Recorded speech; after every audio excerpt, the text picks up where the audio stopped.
See, in fact, we have got the same pricing like what we are selling in our stores on our e-commerce site. We've not, like, purposely we've not reduced the prices. Although yes, like what we were discussing right now, that the costs are lesser because we don't have to pay rentals and electricity costs and stock keeping costs, because all that is avoided in e-commerce. But definitely yes, because we are targeting the same customer. The same customer is coming to the stores and the same customer is buying online. So we don't really want them to feel that if you're buying at my store, probably they're paying more. So I think to keep that balanced, we are keeping the prices same. But of course, we have certain products probably which we don't sell in our stores, or probably there are some lines which we want to just sell off because they're slow sellers. There we can provide them some offers or some discounts, and just to attract more customers on the e-commerce site.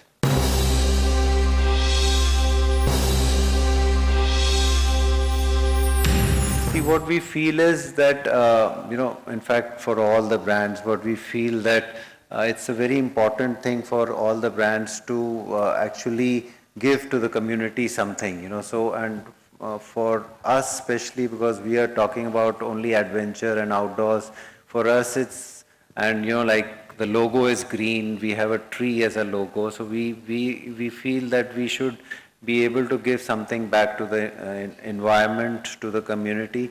And I think even today, like our customers, they, even though they don't go in for a product which says it's an eco-friendly product or it's used organic cotton, just because, and they won't pay more for that. But at least when they buy something from a brand who's doing something for the environment or something for the community, or probably it's an eco-friendly product, they feel better, and I think it helps the brand a lot.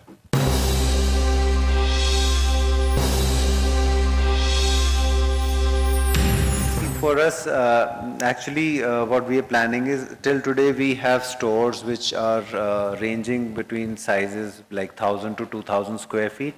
But now our plan is to make bigger stores. We are going in for bigger stores because we feel that if we can, like when we talk of adventure, we have products like shoes and specialized garments for it. So we are going more into making products which are basically specific to certain specific adventure sports, like say about mountaineering. So we want to probably provide a guy who's going for adventure probably a tent, probably a sleeping bag, like a harness, whatever he requires for that, like it should be a one-stop shop for his adventure journey. So similarly, if somebody is doing mountain biking, everything related to that will be available in that store.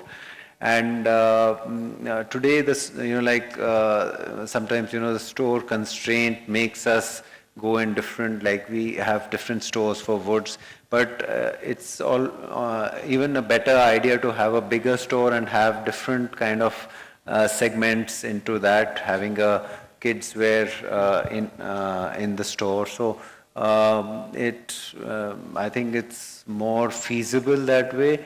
And but it depends on how we get the retail space, because in certain malls you don't get that much space, so we have to go in for different stores. But it depends on market to market.